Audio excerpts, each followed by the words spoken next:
And I'm going to do a screen share.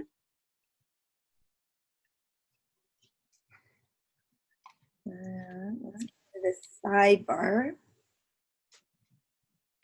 So we're using Google Classroom for remote learning. I'm here to answer questions. I have some tips to give you. If you want to use the pink slides to ask a question, let me know what you're hoping to get out of today. That would be helpful to me. And so we have a couple of things is that I have a Google Classroom that I will use to demonstrate some samples and let you interact with that. So if you'll join the Google Classroom, go to classroom.google.com and join in the upper right with this code, and I put it in the chat. It's OB6WHOO. And so I'll just wait a minute or so. Pause the recording. The recording again.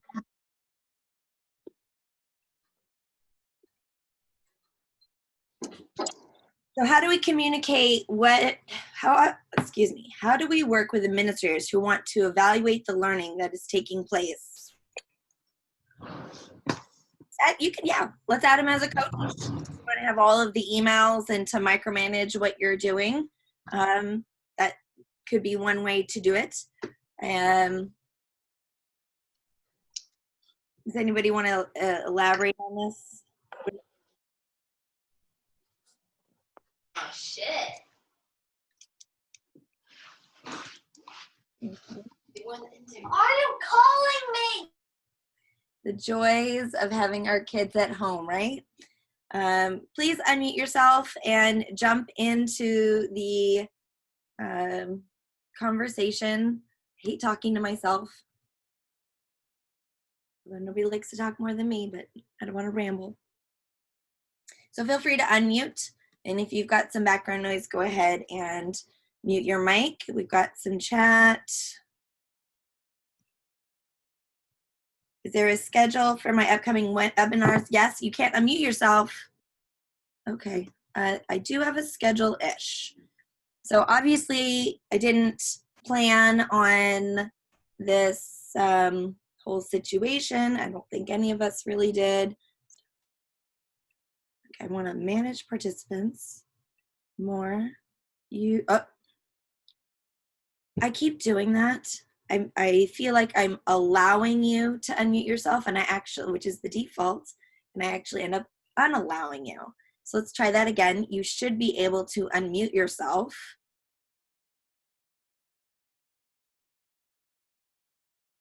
Yay, it works. Okay, sorry, thank you.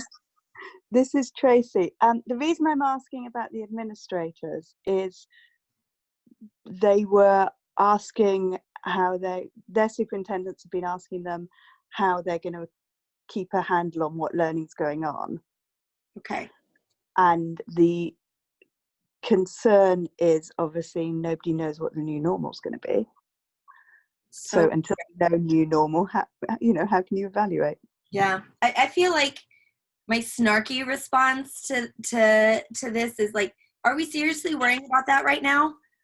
In the short term, let's help everybody survive through this, get some tips, and then, get a few more and ramp up. I mean, online learning is not the same. Oh, thank you, babe. Ooh, this is really just what I should be using all the time because my coffee already got cold. Yeah. So, I think our first steps is to say, like, okay, how do we have reasonable expectations? How do we evaluate if students even have access? How do we handle having more flexible due dates since we don't know what student situations are? Even if they're at home, their parents may or may not be home. We all know there's a variety of home situations that are good and bad. My husband and I are both teachers, and we're both home, and I'm going to tell you what, we don't homeschool our kids, and we don't want to. And so just trying to navigate some of the basic logistics is where we would start. And as you said, like the new normal, yeah, I hope that this is the new normal, is that we have blended learning all of the time. Now, I don't have students this year. I was teaching last year. And it's a long story. I decided to take a year off to try and see if I could find a school that would like to let me teach online, but I haven't put a whole lot of effort into it, to be honest. And now I'm thinking it might be easier for me. But anyway, so this year I don't have any students, and I'm thinking, I've been 1-to-1 2000 teaching math, and I would just be, oh gosh, I don't want to say this to be insensitive. I would just be so unstressed in the sense that I do blended learning every day. So if school were to shut down, like all of a sudden, well, I always post what we're doing for the day online anyway. It would never occur to my students to, Miss Keeler, what are we doing today? You know, I just give them the stink eye. And I taught ninth grade algebra. The only way to get into ninth grade algebra, I accidentally spilled coffee on myself. I'm like, why am I wet? Apologize. Right, ninth grade, the only way to get into ninth grade algebra is to fail eighth grade algebra. So, I mean, I had squirrely kids. They weren't necessarily the best students. However you wanted to find that, I think they were awesome. But because I'm consistent, I always post what we're doing online. That is far from all the activities being digital, but they're going to access what to do digitally. So, you know, they would just do what we normally do. They'd go online, read what I'm asking them to do, and obviously I have less in-person type activities. I'd probably ramp up more of the So yeah. Sorry, I'm with you. It's just, how do we tell them to politely back off? Oh, you're asking Because the person, Tracy. Do you think I do things politely? but you know what I mean. Yes, I had them as a co-teacher. I don't have a problem with that. Apparently some unions are going to, but it's like, how do we tell them you're worrying about the wrong thing? When you say that. Okay. No, for real. It's like, I am with you. I want to evaluate and do a good job learning also, but the key to learning new things is to not feel like you're being graded. So I'm excited for you to help support me, and let's work our way up to that. Perfect. Thank you. I should have recorded that. I am recording it, which I also apparently caught someone saying, you know, the naughty word on there too. So that'll be fun. Trying to establish, maintain contact with my students, experiment distance learning is the goal. Susie, I totally agree. I'm going to copy and paste what you put in the chat. It is a little easier for me if you guys are able to put it on the slides, because then a couple of things, it gets into the recording, so people on the recording can see the question. And then I've got the chat like tucked under there, so it's a little harder. So you do all have access to edit the slides. How do we get on the slide, Alice? Great. I will put the link in the chat again. Does that help? Sure. And then if you are a subscription member, that's basically what I'm doing here, is trying to support people who do my online workshops, just to be available and answer questions. So that's where I'm posting the workshops. I'm kind of just doing it on the fly, and like, okay, well, seeing what questions people are asking, and then putting up a topic around that. And I'm starting to lose my voice, so I'm trying to like decide how much I can actually talk. But the recordings also go into the subscription class. So if you are a member of my online workshops, that's where you'll find those. Okay, so this right here, trying to establish and maintain contact with my students is the goal. You know, going back to this, the goal right now is not to do awesome learning. I mean, that would be great, but if you haven't prepped them and been doing blended learning all along, we're ramping up to that, and just getting them to engage digitally so they can see how connected they could be, I think, is our first moves. And that's even assuming that they have devices. At my kids' school, they don't bring the devices home, so they've canceled school, and rumor is that they're gonna make some things for them to do, but which computers do they think they're gonna use? Because my kids aren't gonna use my computer. I'm using my computer. So I'm interested to see what their solution is. And how do we use Zoom? Good question. So just in general, or how do you sign up for Zoom? Yeah, like I wanted to be able to do like a like a webinar on how to use Zoom for teachers. Sure. Actually, if you just go to Twitter, if anybody's not on Twitter, I was thinking that might be a good session for me to do. People are going nuts sharing resources on Twitter, where sometimes it's kind of like some trolling of people kind of putting stuff out there that you're like, I'm not even seeing any of that. Everyone's being really helpful. Like, here's people putting out tutorials on Zoom specifically. So I think if you even just did a search on Twitter or looked at the EdChat hashtag, you're going to find stuff that's already pre-made. I saw I saw something on Facebook this morning posting that. I don't have these tutorials at hand, but that with just a little searching, you're going to find it because everyone is sharing all kinds of really great resources. Is this better than Google Hangout? I think it is. So Zoom right now is offering free for teachers. It does not record. So I bumped it up, and it's $16 a month, I think, if you want the recording features. The Hangouts Meet allows it. They are also offering free enterprise where you can record, but the problem is that your IT admin has to enable that. So by default, it won't have. Ours is enabled. It is, okay. Yeah. But the kids can kick you out. Like, they're like, and Miss Keela, you're no longer in this recording or the video. So I've seen some people complaining about that in the Facebook groups, but I just think Zoom is a better quality product. The video connection is better. The ability, you have some different features here, like you can write on the screen. The only thing I would say is Zoom is used by companies. Yep. So yesterday they had huge problems in New York because everyone's working from home and Zoom just couldn't deal with. Google Hangouts has less traffic because it's not as good.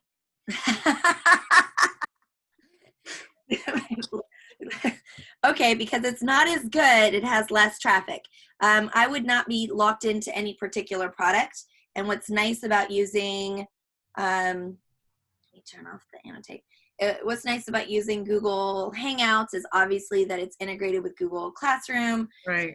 And so, well, Google in general, Calendar. So if I just go to calendar.google.com, I'm like, hey, I want to meet with my students. Now here's a fun trick. W for week, D for day, A for agenda. So I'm like, okay, later today, I want to meet with my students. So I just click on the calendar. And I'm going to go to more options. And I just add conferencing, Hangouts Meet, and make sure that it's on the right class.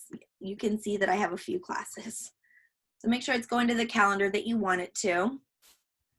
Save. And that calendar is connected with Google Classroom, right? Assuming that you did it on the class calendar, yes. So when you make a Google Classroom, it automatically creates a Google Calendar, right, which makes it really easy to just put things on that calendar. I think the trick is, let me zoom in.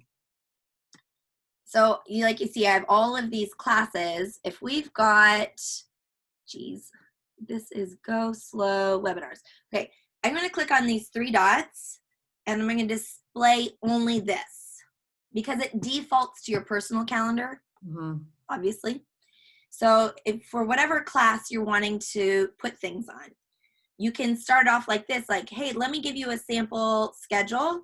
Is, we're going to check in at 7:45, save, and then you should do reading from 8:30 to 9. That sounds good. Like, you can just use Google Calendar. Let me change the color of this calendar. 3 dots, pistachio. Now, how will the kids know when they need to join that meeting? So what's on the calendar, right? So in theory, if you're telling them checking the calendar, making that an assignment, and putting it places that you've got, and whatever you do, be consistent. If every day you're structuring out like this is what your day should probably look like, and then you're specifically putting meeting, more options, add conferencing. And it should have defaulted to that calendar. I'm all like super zoomed in, so I can't scroll down. Yeah, okay, it did. Or you put, a chunk of time that's office hours. Then what we're telling them is, when I'm available online, you're going to go to calendar. That's the directions. Go to calendar. So They won't get the notification in Google Classroom on that. There's no notification in Classroom. And I'm going to assume not, they have calendar notifications like Chrome notifications. Yeah. It would pop in, but those get real annoying real quick. So I'm going to assume they turn them off. Kids are pretty good at that. Yeah. So it's literally here on the classwork page. It says Google Calendar. Okay. So they would click on that and be able to see the things that you've posted.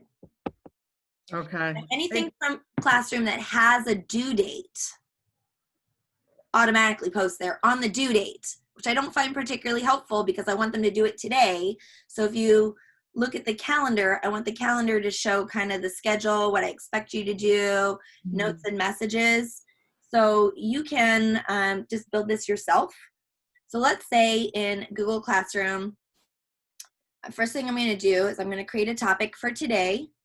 Today is Tuesday, March 17th. I recommend you make a topic for the day. This is what I'd like you to be working on today. And then I'm going to create a question.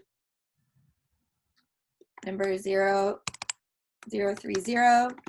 Tuesday attendance. And I'm going to make it multiple choice. And I am here, and I'm going to put in the instructions, make sure you check Google Calendar. Click on Calendar at the top of the screen. And I personally like to give a little video. Who knows what their reading situation is, but even if they're all awesome readers, it's still just nice to have someone say it, right? So I have the Screencastify Chrome extension, which is totally free. Webcam only. Morning, you guys. Make sure you check in before 1 o'clock. I want to see that you said I'm here. And then if you go over to the calendar, so that means you're going to click on the classwork page. At the very top, it says Google Calendar. If you click on that, you're going to find where I have my office hours today so that you can chat with me. You're going to find the link to the video chat right in the calendar. And then I also have some other notes and things to help you structure your day, what you're supposed to be doing. So make sure you check Google Calendar. Right? And that's automatically saving to Google Drive, which is like the most lovely thing ever. And then I'm just going to change this to morning greeting.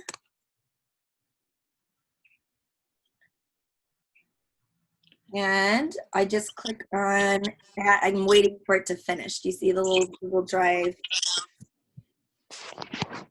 right there?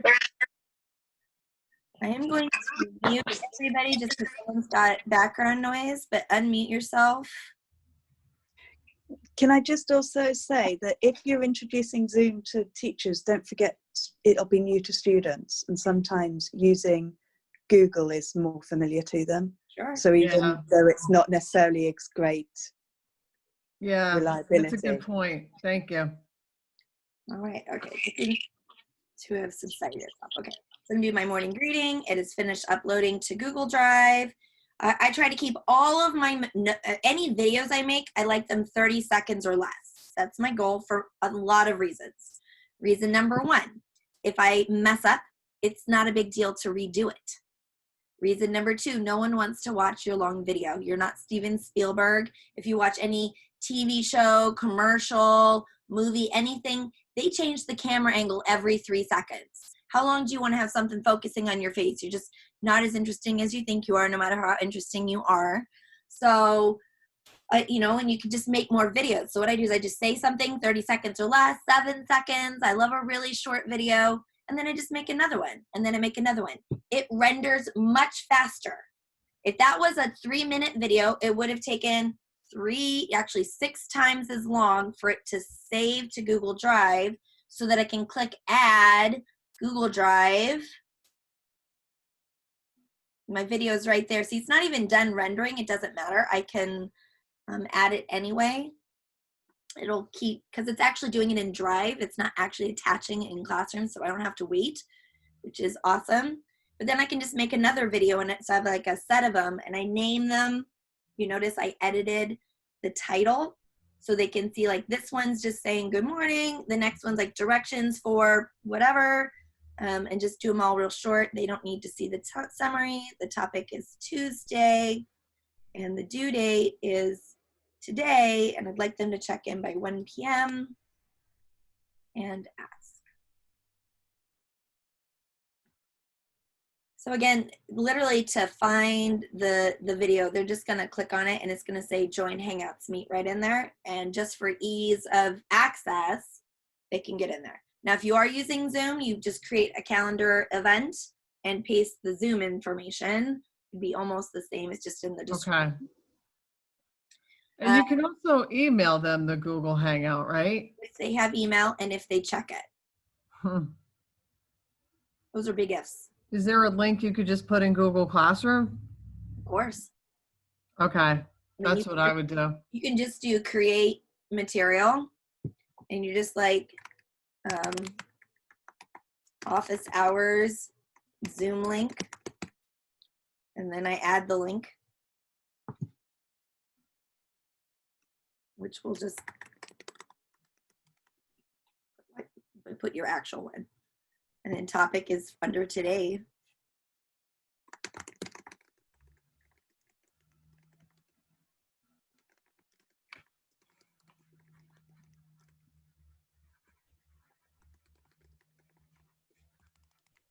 But you could also put the Hangouts Meet link, right? So I go over here, I've got it in the calendar event, but you see when I hover it, it's got this little copy icon. So I copy, and then in Classroom, I can add the link where it links to the Hangouts. And now that posts in Classroom, but you have to do it intentionally. Okay, that's good. All right? Teachers kind of want FaceTime with them now. They have to. And just remember, nobody thinks about you but you. They already think you look weird even when you do your hair and makeup. So it's true. I know. You know, you're not 14, thank goodness. Yeah. I've asked the kids, like, you care if I do my makeup? And they always like snarl at you like, no. What a stupid thing to say. You think I care about you? Like what you look like? You know, when you look at a photograph, whose double chin do you notice? Only your own. So those are my tips. Does anybody else want to throw anything on the pink slides? I'll scroll back up on them. So I already went over this. You should have a daily topic. And so it just put the day and the date. I'll come back and show what that is. Let me zoom out. Using Google Classroom zooming techniques is actually really helpful. Control plus zooms in. Control minus zooms out. And Control 0 resets. And so sometimes like you're putting longer pieces of information and then some of the buttons, you can't find them. Or if you're zoomed in on the grading screen, normally it's side by side with the roster and the student work. And then suddenly it's only the roster, it's only the student work. It's because you're zoomed in. So a lot of times Control 0 reset or Control minus solves those. So those are helpful. So you'll see I've got Friday, this is what we're doing on Friday. Monday, this is what we're doing on Monday, although the check-in should be down here. And then, this is what we're doing on Tuesday and the things that I want them to know and have access to. So posting any resources, video notes, they can be filtered over here on the left. Topics actually only show 10 things. So if you have more than 10 things in the topics. They're like, here's these 11 things for you to do today. Don't give them 11 things to do in a day. There's my third tip. But you can 3 dots, copy the link to the topic, copy link, and then in the stream, I can say, here are all the assignments for Tuesday. You can add it down here, obviously. It does something weird though. It shows like sign in, so they don't even know what it is. I usually will just put it in the actual description. It literally doesn't matter. But that links them to the whole topic. So notice when I click on this link, it's filtered for Tuesday. It shows a little more clearly. I have a video and the directions without having to click on each one. And it's more focused and less overwhelming because it's just today. Now they can obviously click on the filters on the side. And when you're on the classwork page, they could just click on when it says Tuesday, the title. You can click on the actual title to filter it. So all of those lovely ways to do that, but make it really clear the way you organize your topics. They come in and they know what they're supposed to be doing, and that should be at the top. The older it is, the further down it should be. I already just showed you this is to use ask a question to take attendance. Just having a daily check-in where all they have to do is, I like to use multiple choice, like, how you feeling? You know, when they check in, just either saying, yeah, I'm here, but you could also say, I'm doing really good, or I need some help, or just ways to kind of take a temperature check. And if you've taken my online workshops, you know my favorite thing to do is have students respond in the private comments. So the way that that looks is I go to classwork, assignment number 031, and what learning things do you want to do? Like if you're especially great for writing or number sense, asking them something that you plan on interacting and giving feedback on.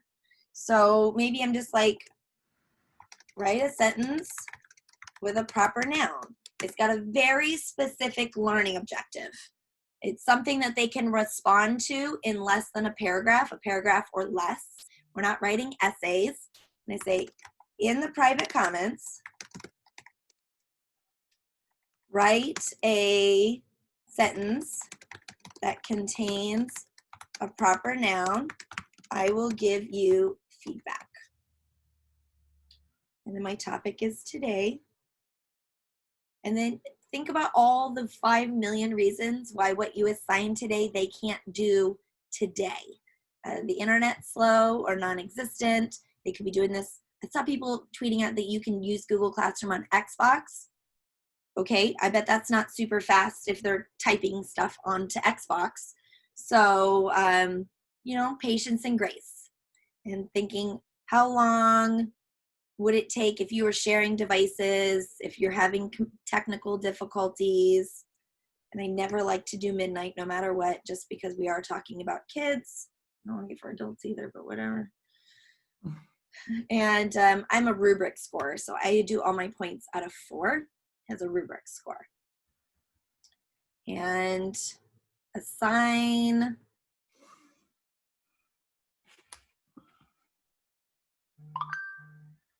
so what that looks like, let me see if I have my fake student in here. No, I think I do. Actually, it's Krista. Krista is not in here. Let's add my fake student. There we go. Invite me. Come here. Switch to Krista and Krista. Okay, I am going to stop sharing and I'm going to share my screen. Now I'm going to share Krista's screen. This, I think, is it. Okay, so going back to classes, this is a fake student.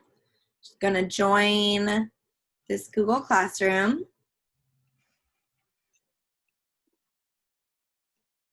We're going to click on classwork. We want to encourage students to understand that it's all organized on the classwork page. And she's going to click on write a sentence with a proper noun. Click on view assignment. And directions are over here. But here's where the private comments are in the right-hand corner, the bottom right. That's where I like them to answer things. Like I like to make a lot of my assignments this way. I don't have to open up any documents. It's an opportunity to reply back and have a conversation. It's pretty quick and easy. I don't have to prepare anything other than a question.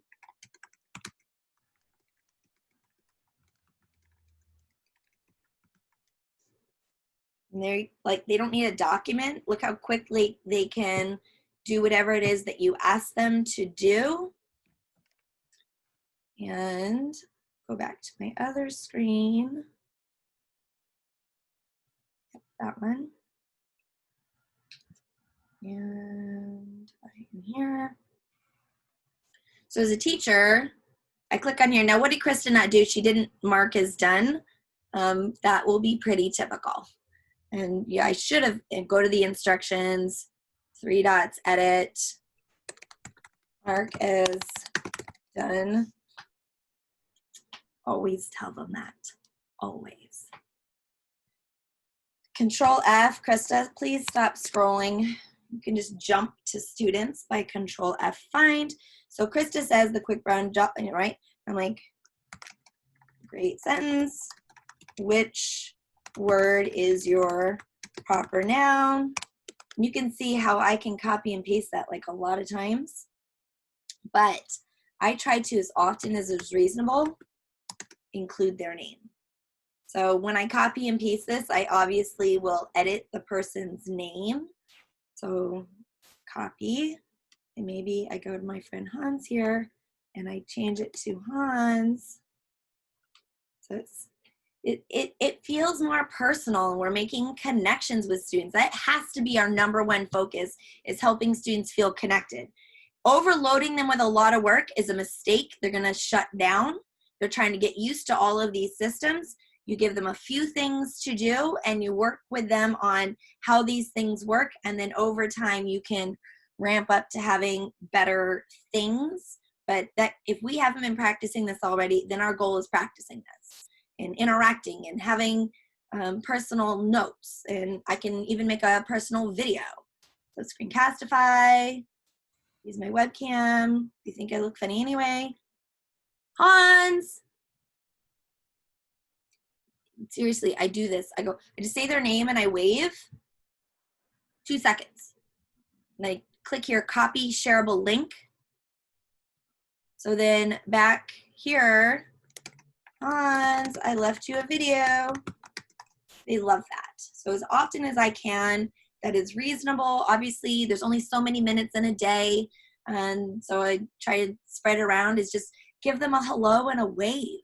What a big deal is that? I'm like, for reals. Like, I'm acknowledging that you exist and making this as personal as I possibly can. All right, so I've done a lot of talking. If you'd like to turn on your mic and ask me a question or come up to these pink slides and add a pink slide, I'm going to change the background if I have answered the slide, so that another goal is to maintain a controlled digital citizenship. Totally. In fact, Google has this thing called Be Internet Awesome, and Pear Deck has it preset up. So I'm going to do Pear Deck, Internet Awesome. Where I would get started with my assignments is not trying to assign the things I've been doing in class, but rather find some things that are pre-made so I can focus on other stuff. Okay, Be Internet Awesome, Pear Deck. So let me get this link. I'm going to put it in the chat.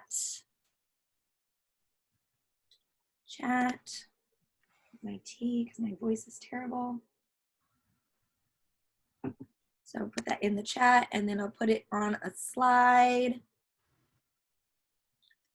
Pear Deck Be Internet Awesome. So I have that on there. And so with the Pear Deck, if you don't know Pear Deck, it's really cool. It integrates with Google Slides. It's basically, we're interactive. Let's all just say interactive PowerPoint, even though it pains me to say it that way. So it's slides that kids can do self-paced or at the same time with you. Pear Deck is awesome to do if you're doing a webinar. And so maybe this is where you start, is you do your webinars with students and they get into the Pear Deck and you guys do the Be Internet Awesome together. And we start teaching kids how to be polite online. The world is not going to be better or worse if they filled out a bunch of math worksheets during this time at home, but it will be a better place if we focus on helping kids know how to interact with digital tools and be good digital citizens. This is an opportunity. I'm hoping any minute now, California's governor is canceling the state test. Texas canceled the state test. Georgia and several of them. They're falling like dominoes. I'm calling it. They're going to cancel the state test. Which means that we can focus on things that we know kids need in their lives past this crisis, which is how to interact and be online. Now that this has happened, commuting and doing things digitally and remote interactions is the norm. So let's help kids be ready for that norm in the workplace. So Internet Awesome by Pear Deck is a great idea. Okay, anybody else want to ask me a question or throw anything in there? How do we download Screencastify? That we go to the Google extensions? Screencastify.com. Okay. And let me give you another couple of resources. The rumor is Screencastify Pro has been made available for free to all educators. Yes, I heard that. Okay. And I guess it's better than Screencast-O-Matic. I think so. Use whatever tools you feel comfortable with. Yeah. But what's really awesome about Screencastify, it had some really nice features, which includes video editing. So I'm able to like cut things out of the middle because you're at home, you're making a video, your kids are at home too, and all of a sudden screaming, chaos, knock the coffee over, you come back, you can cut out that whole situation. Alice, how do we access the slides that you're showing? I'll put the link back. It's in the chat if you scroll up, but I'll put it in. Oh, okay, great. I'll get it there. Spy.com, Junior, Master, and Genius. Okay, so these are, now I'm copying the link to this slide. This is one of the things I love about using Google Slides. So when you're doing a webinar with your things, use slides for a lot of reasons. And now I've set it to edit access so you can participate and add things in there. I would love it if you would do that with your students, but even if you don't, you see how you can update, respond to questions, and then say, okay guys, this is the slide we're on. You copy the link at the top and paste it into the chat. Now everybody's jumping to and able to see that slide if you've got some resources and directions on there. Can you post this on Google Hangouts, the slide like this for people to work on? Yeah, totally. Zoom and Hangouts are going to be very similar. Zoom has some features. So this has a whiteboard. If I stop sharing, check this out. Screen share, I just choose whiteboard. Oh, God. Now, what if I was using, I'm like, okay, well, I'm using, come here. That's nice. Yeah. I am using, let me share back to this. If you're using Hangouts though, okay, fine. It is Chrome Canvas, is that it? Chrome Canvas. So if you just go to Chrome Canvas, or about a million other products, actually I think you should probably use this Jamboard. So Chrome Canvas is a canvas. Cool. So you just have it in another tab if you want to do that. But I think Jamboard is better. So if you go to jamboard.google.com, Jamboard is a Google Doc, which means it saves in Google Drive, which means it's collaborative. And all the things that you love about docs and slides. Meg, you would use the dates as topics because it makes it really clear what we're doing on each day. They log in, the very first topic should be today's date, and this is what things I'd like you to be working on today. All right, so here in Jamboard, I just click plus icon. I got a jam here, so I'm gonna call this webinar. Now I'm going to, in the Google Classroom, I had this morning greeting. Okay, wait, I can't put it in there because I can't update it. So I'm going to click create assignment, and we're going to call it number 032, office hours. And I'm going to add, I could have put it on the other one. I'm going to add Google Drive. Remember, Jamboard is a Google Drive file. Here's my webinar right there, Jamboard. Add it. And instead of view, I switch it to edit. Oh, God. And now they can all draw on the Jamboard with me at the same time. If Can I type on it? Yeah, here, watch. Okay, I'm gonna put this as today's date. I'm gonna assign, and then it's a Google Doc, so I click share. I change the sharing permissions to anyone with a link can edit because you guys would like me to do that right now. And I'm gonna copy the link to this Jamboard and I'm gonna put it into the chat, which I've now lost the ability to find. Here we go. Chat. So in the Hangouts chat, wherever, Google Classroom stream, you can make a Jamboard. Now this is intended, you have like a physical board and it's meant for collaborating and brainstorming in a meeting. So it's not slides. If you want slides, use slides, which I think a lot of times slides does what you want, but it uses sticky notes.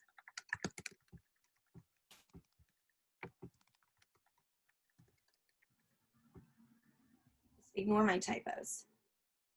So I can add, you know, can you imagine that you're on this video chat with your students and everyone just adds a Post-it note together?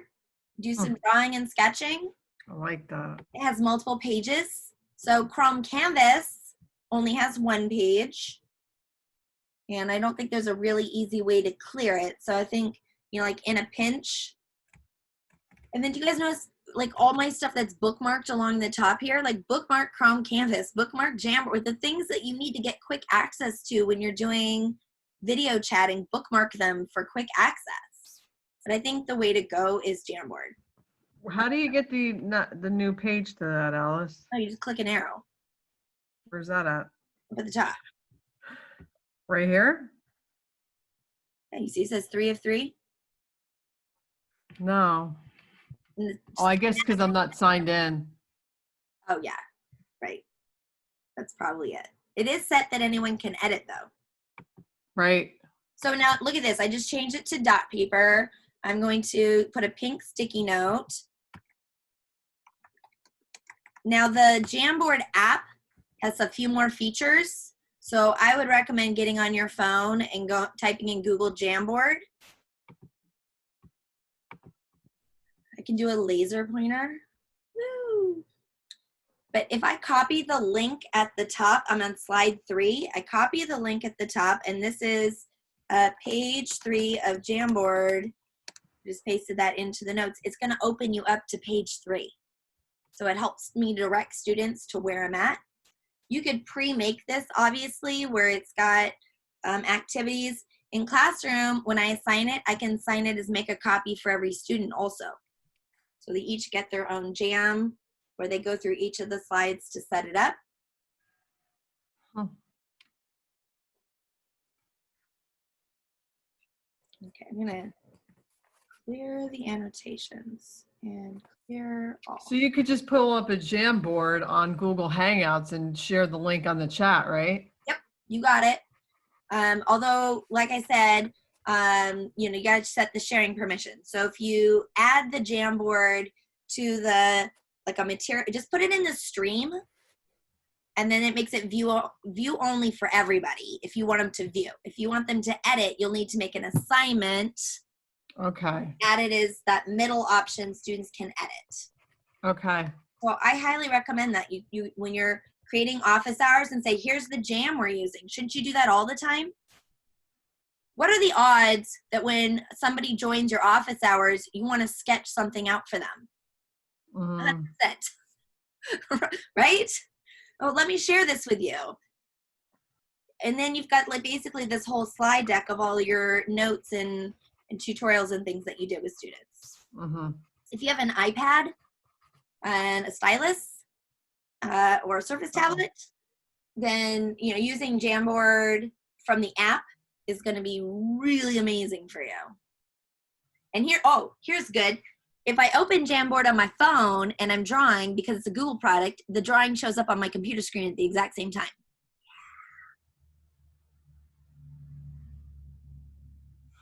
That would be awesome. All right. Back to my other tips. And I think it's really important that what we focus on is we build up to better learning experiences. So we're starting with less. We are giving them less things to do. Just like, can you even get to the Google Classroom? Can you find how to do a link? Can you check in? You're going to be calling like, hey, I see you didn't check in today. How can I help you with this? Emailing parents some videos with directions on what it looks like. It would be really nice if Google Classroom had a default sample student that you could toggle to. And then feedback. But my standard joke is, how many of your 40-year-olds need lessons on how to use Facebook? That's not a natural skill, but it's a life skill. Right now, everybody is on Twitter and Facebook just looking for help. And several things. Everyone's got posting all these charts and graphs. Are we even teaching kids how to analyze these graphs? This might be a good opportunity to use the New York Times. What's going on in this graph? I love that. And I should just make a whole webinar just on that. But what I would do is you go to the New York Times, what is going on in this graph. They actually have 3 things. They have what's going on in this graph, what's going on in this picture, and then they also are doing daily writing prompts, the New York Times. So check out what the New York Times is doing. What's going on in this graph. Every week, they post an interesting graph from the paper, and it's a real graph. Look at how different these are. They're all like super different.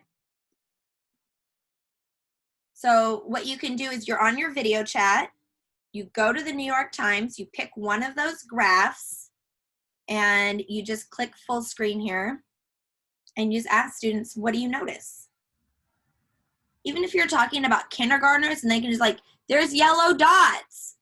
Great. If we just spend 15 minutes where they can tell me what colors there are or that there's dots, I'm winning because I'm giving them some real things to look at, and I'm just expecting them to look at it from a kindergarten perspective. They can't read any of it, so I'm not going to spend that much time, but just even the fact that I expose them to charts would be lovely, and then ramping up my expectations of what they can observe in a chart is a life skill. We're looking at real news and data. What did you post that on, Alice?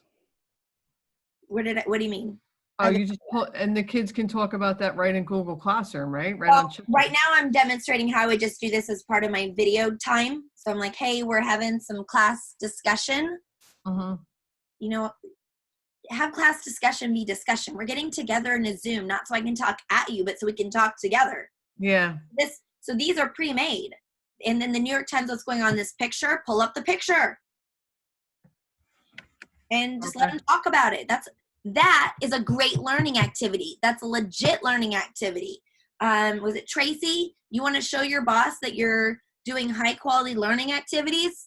I'm having the kids analyze New York Times charts. Something like that. But otherwise, I take a screenshot and I put it in Google Slides and ask them to just brainstorm observations if you're not doing it in real time. And just getting them in the habit where they just look at a chart. even if they do the world's worst job of explaining the chart. You say, write down 50 things you can observe about the chart. The trick is to pick a number bigger than the obvious stuff. Like if you were just like, what do you notice here? You'd probably give me 2, 3. If I say 50, then you start to be like, well, I notice that it's not evenly spaced on the left-hand side. You got to pick a ridiculous number of observations that they have to give you so that they start having to get really specific. You could put this into a Google form and just tell me what you observe. And basically my learning objective is just look at a chart. It's good for you. But I was saying that, you know, if I use the Google Classroom stream, use it like Facebook. So I want you to add your own pictures, like of you drinking coffee. I'm gonna do your photo booth. It's right, here's my photo booth. Can't see that I have photo booth on. Right, so I took a picture of myself drinking coffee. I'm gonna add a file. Photo booth right here. Here's my, oh, I see. On the right side. So I stick that in there, upload. So I'm gonna take a selfie with my phone. I hope you have the Google Classroom app on your phone.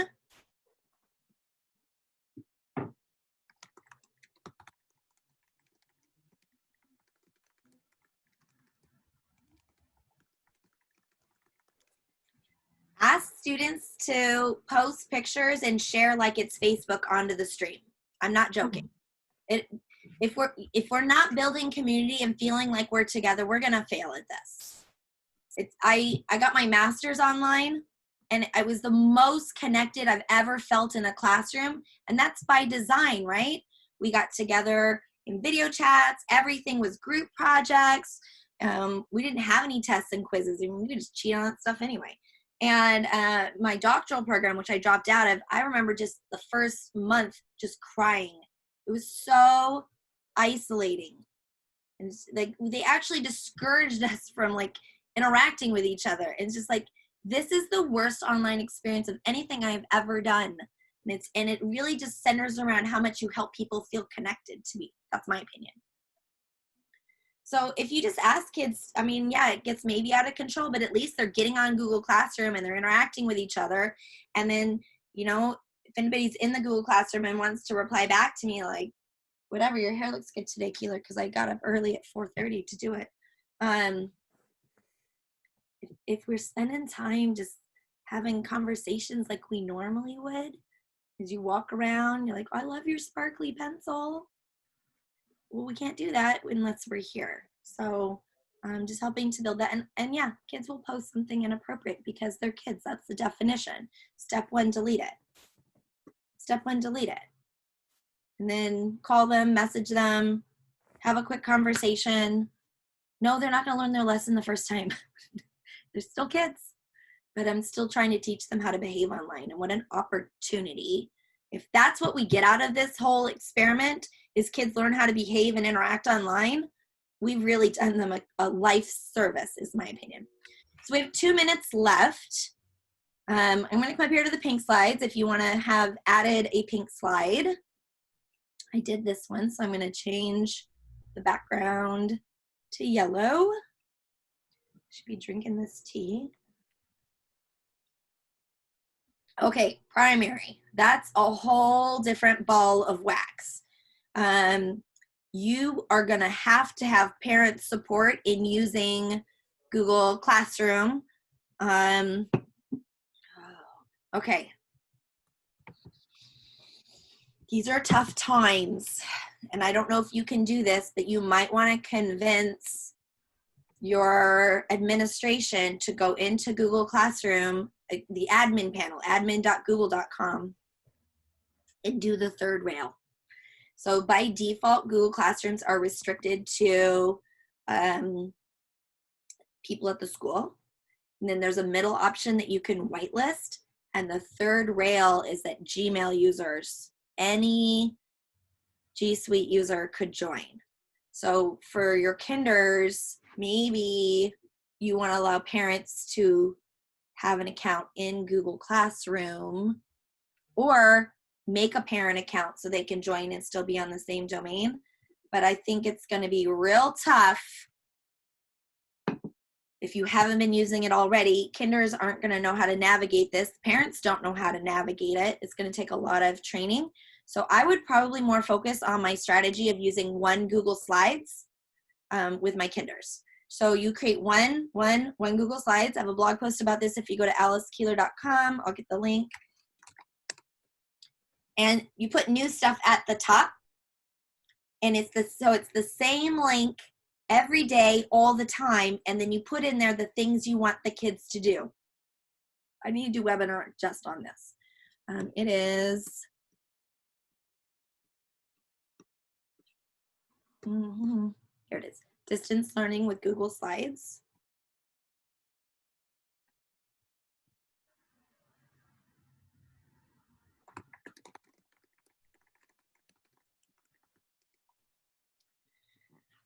So what you would do is you'd say like Monday greeting, you record videos in Screencastify, and they add to Google Drive. Here's the thing though, you have to go to the Google Drive one time, find the Screencastify folder, and change the sharing permissions on the Screencastify folder to anyone with the link can view one time. And now all the videos are viewable because you can insert video onto Google Slides from Google Drive, which I prefer over YouTube for obvious reasons. Here's my video that I made earlier. You see I can just stick it in Google Slides. So I can have videos for the kids. So I would structure it with a morning song, and then, a little math activity. You can just throw screenshots in there. Whatever it is that you want to do, you can structure it in Google Slides. You could still use Classroom. I just think it's going to be some time to get everybody ramped up. If you haven't been using it already, it's going to be tricky. Thank you so much. You're welcome. So my last tips, I know we're done, so I'll just read them really quickly. You can use the stream for social space. Use quizzes, Kahoot, that quiz, Quizlet. This is not a time to make kids fill out digital worksheets, by hand, right? It's better for them and us if the robot grades it. They're gamified. Use those. Be flexible. Leave personal notes and videos. I showed you that one. And just, be online, responding to people. Really show that you're present. That's going to be one of the biggest differences that makes. Use ask a question all the time, frequently, like, how are things going? What do you think about this? Ask a question on this classwork page. And you know what? I don't know about, well, I do know. My own children are constantly learning new things on YouTube. My son, he comes to me yesterday, he's like, Mom, he's 7. Mom, I drew you a picture of a flower. I'm watching this guy on YouTube. He's showing you how to draw, and I'm copying what he's drawing. Shouldn't he get credit for that? He learned something today. He's in 1st grade. He learned something. So put an assignment in Google Classroom that just says, tell me something you learned today. Show me evidence. So it could be they turn in a video, everything's digital when you can take a picture of it. They can just say, hey, I watched a YouTube video on how to make slime. Their parents have things that, some of them have things that they're doing with them because they're like, you're not going to sit around, or at least I'm not. We're telling our kids, you're going to read, you're going to do these things. Count the time that they're learning things that's not stuff you assigned. And that informal learning is shown to be the most effective learning. So if we can encourage them to learn anything,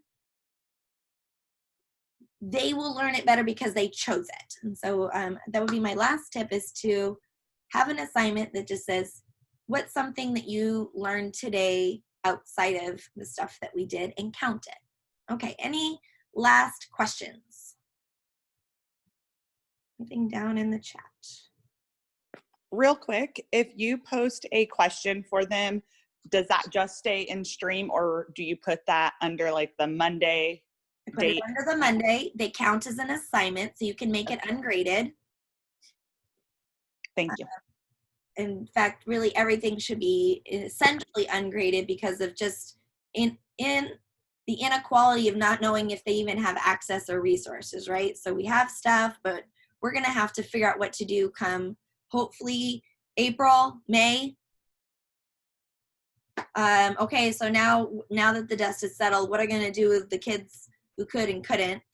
So I focus on rubric scoring, like out of 4. I make just everything out of 4. Other questions?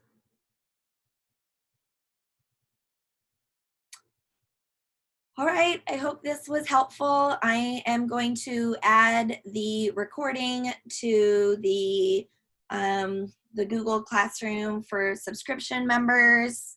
If you are not a subscription member, just go ahead and email info@alicekeeler.com if you want some information. And I hope you guys have a great St. Patrick's Day.